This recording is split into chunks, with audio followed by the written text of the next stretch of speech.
Between 1970 and 1974, the losing side in each of the previous season's FA Cup semi-finals battled it had to be officially named the third best side in the tournament, and perhaps not surprisingly, the idea never really caught on. Bill Shankly once said, "If you were first, you were first. If you were second, you were nothing," so why anyone thought it would be a good idea to determine who were the third best team in the most famous knockout tournament is anyone's guess. To make things worse, in its infancy, the match was even played on the eve of what was the biggest game of the season, acting as something of warm-up for the main event at Wembley 24 hours later, and a cruel reminder for both players and fans of just what they were missing out on.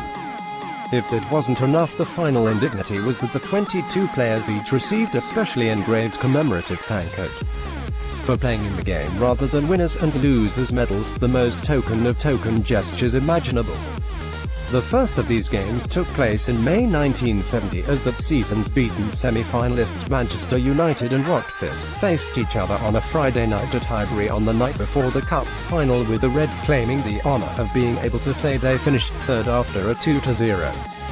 win in front of a crowd of just 15,105, seemingly not having learned a lesson. The following season's clash saw Everton and Stoke travel all the way down to Selhurst Park, again on a Friday night, with only 5,000 showing up for what was quickly becoming something of a laughingstock.